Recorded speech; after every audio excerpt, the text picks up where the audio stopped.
4월 4일 4대 4란 이야기잖아. 그러니까요. 이게 어떤 사람한테 굉장히 불길하겠네. 그렇죠. 네. 그렇죠. 누굴진 모르겠습니다. 아, 이런 얘기도 해도 되나? 재판관이 네네. 어제 저녁 발질하십니다. 다시 한번 읽어드릴게요. 저녁 7시 정청래 법사위원장이 민주당 지도부에 4일에 선고가 나올 것 같다고 보고했다. 이에 민주당 당직자는 비상이 발령됐다. 4대4 불가피론을 보고함에 따라 이재명 대표가 매우 경로했다.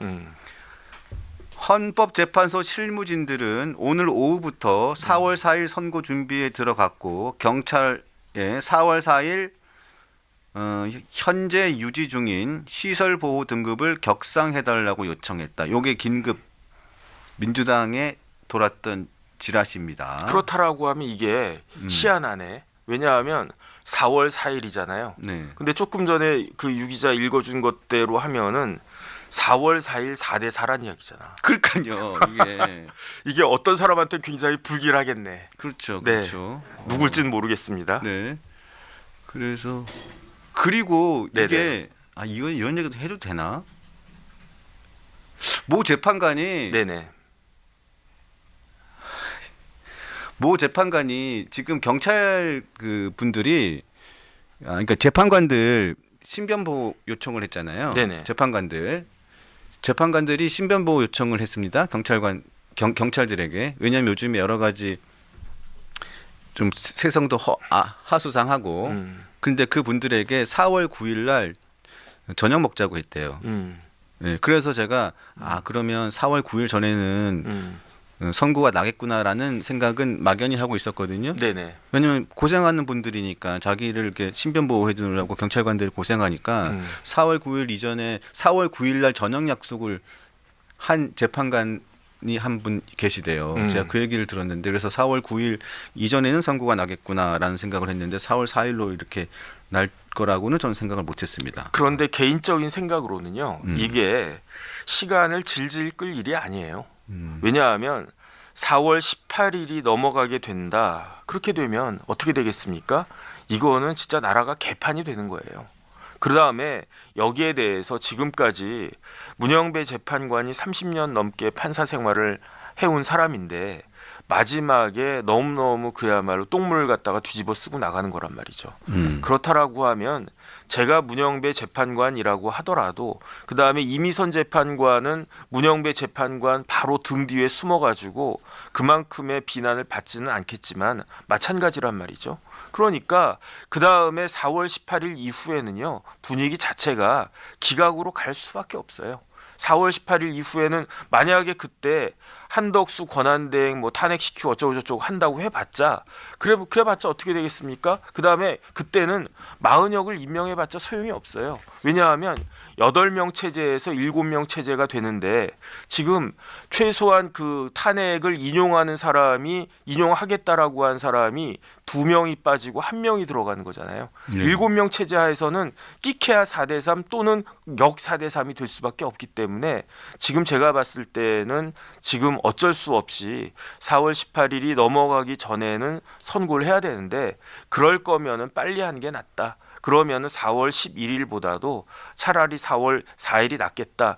이렇게 가는 것이 아닌가 저는 조심스럽게 그렇게 그 예측을 했다고 해보겠습니다. 자, 그렇게 되면 이제 계속 우리가 생각하고 있었던 일반적으로 사람들이 계속 얘기를 하고 있는 5대3 대드락. 네네. 대드락 계속 얘기를 하고 있잖아요. 5대3 대드락. 그래서 민주당에서 계속 본인들이 계속 얘기하고 있잖아요. 네. 5대3 대드락이기 때문에 빨리 마은혁 재판관을 임명해라. 안 하면 지금까지 계속 그것 때문에 본인들이 어디서 들은 얘기인지는 모르겠습니다만 그것 때문에 지금까지 계속 마은혁 말씀하셨던 위헌적인 마은혁 사수법, 문영배 이미선 재판관 임기 연장법 막 이런 거 계속하고 줄탄핵, 쌍탄핵 막 하겠다고 계속 지금 협박하고 압박하고 계속 그러고 있는 거 아닙니까? 네네. 5대3 대드락 어떻게 생각하세요? 저는 가능성이 충분히 있어 보여요. 왜냐하면 지금 그렇지 않고는 지금 같은 상황을 무리한 일을 할 이유가 없단 말이죠. 대표적으로 제가 오늘 말씀드리려고 했던 거 준비한 거 지금 풀면은 정법전 TV에서 말씀드리려고 했던 거 김필성 변호사가 뭐라고 이야기했느냐. 김필성 변호사가 보통 변호사가 아니에요. 아 그래요? 김필성 변호사가 그 흔한 좌파 쪽 변호사 중에 하나다 이렇게 생각할 수 있는데 그렇지가 않은 게 김필성 변호사가 서울대 물리학과 출신이에요. 물리학과요? 그 다음에 양자역학 관련해가지고 그래가지고 석사까지 받고 물리학과에서 오. 그리고 난 다음에 사법시험 합격해가지고 그래서 변호사가 된 다음에 민변의 핵심으로 활동했던 사람이에요. 그러니까 이재명 대표가 제가 찾아보니까 2023년 1월 달에 중앙지검에 출석했을 때 그때 입회 참여했던 변호사가 다른 사람도 아니고 김필성 변호사였단 말이에요. 그런데 김필성 변호사가 뭐라고 이야기했습니까? 줄탄핵하면은 내란죄 우는 돼가지고 뭐 얻을 게 하나도 없다. 그러니까 줄탄핵하고 뭐 그렇게 하려면 차라리 집에서 드라마나 봐라. 폭삭 소가수다 이런 거나 봐라. 그게 더 낫다. 이렇게까지 이야기를 했었단 말이죠. 그러니까 민주당에서 지금 주장하고 있는 줄탄핵이라고 하는 것은 해악만 있고 득은 하나도 없을 것이다 라고 김필성 변호사가 며칠 전에 페이스북에 글을 올렸는데 그럼에도 불구하고 민주당에서는 어떻게 했습니까? 줄탄핵 하겠다 조금 전까지 그랬었잖아요. 그렇죠. 그런 상황이었다라고 하면 만약에 5대3이 아니고 6대2, 7대1, 8대0 이렇게 된다라고 하면 굳이 줄탄핵이라고 하는 것을 입 밖에 낼 이유가 없는 게 만약에 민주당의 기대대로 대통령 탄핵이 인용이 된다. 그러면 그때는 뭐 대통령 탄핵이 인용이 되면 이재명 대표가 오토매티컬리 대통령 되는 겁니까? 그렇지 않습니다. 그러면 결국은 선거가 있게 되는데 야 줄탄핵까지 하려고 하는 저런 정당을 어떻게 찍어야 되나 중도층한테 그 아무리 그렇다고 하더라도 중도층한테 별로 그렇게 도움이 되지 않은 그러한 행동이지 않습니까? 그런 거를 할 수밖에 없을 정도로 굉장히 절박한 처지에 있구나라고 저는 생각을 했는데 그런데 분위기가 180도 바뀌어가지고 그래서 뭐 이제 그 문영배 재판관이 탄핵이 인용이 될 수 있으니까 그러니까 일단 선고해도 되겠다 이렇게 바뀌었을까? 저는 그런 느낌보다는 오히려 어차피 18일 넘어가면 뭐 이러나 저러나 똑같은 거고 내 입으로 직접 윤석열 대통령 탄핵을 기각한다 이 말은 차마 내 입으로 하기는 어렵지만 그러나 저러나 똑같은 거다. 그럴 거면 빨리 하고 매도 빨리 맞고 그 다음에 퇴임식도 하고 만약에 이런 거 없이 줄줄줄 끝나가면요 퇴임식 할 수 있겠습니까? 퇴임 파티 할 수 있겠습니까? 그냥 욕 좀 먹고 그냥 퇴임식 하는 게 그게 낫겠다. 어쨌든 그런 판단을 한 것이 아닌가 저의 뇌피셜입니다. 아 그래서 생각보다는 빨라졌습니다. 네네. 빨라졌습니다. 그런데 그 금요일 날 네네.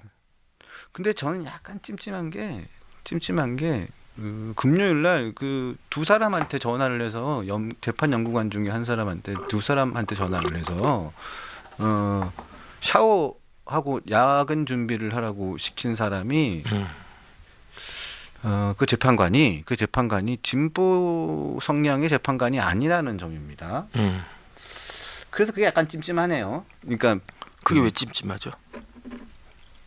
찜찜하죠. 왜? 왜냐하면 지금까지 알고 있는 거는 그러니까 만약에 예를 들면요. 아니에요. 얘기 안 할래요. 왜냐하면 또 공격받을까봐 예. 말을 못 하겠어. 예. 왜냐하면 이렇게 보고 계시다가 저 새끼 또 또 어떻고 저떻고 뭐 이 새끼 뭐 이렇고 저렇고 뭐 하여튼 얘기 안 할래. 네. 안 하는 게 나을 것 같아요. 알겠습니다. 네. 알겠습니다. 하여튼 네. 와 금요일 날 나오셔야겠어요? 안 되겠어요? 금요일 날 겹친다니까. 그러니까 저기 김진희를 더 좋아하시는군요. 원래 김진 앵커랑 저랑 같이 김진 앵커가 제 후배였고 저랑 같이 정치부에서 제가 막내로 돼 있고 있었는데 결국은 김진희가 잘 나가니까 결국 김진희를 택하시는군요. 아니 뭐 긴 말 안 하겠습니다. 저는 잘생긴 애가 좋더라. 생긴 거는 제가 낫죠. 어쨌든 네. 진이는 저보다 키도 작아요. 예. 네. 오늘 진이랑 점심 먹는데 제가 제가 갚아주겠습니다. 진이에게. 네네. 네, 알겠습니다. 오늘도 나와주셔서 감사드리고요. 네네. 자, 다시 생각해 보세요. 금요일 날. 네. 네, 고맙습니다.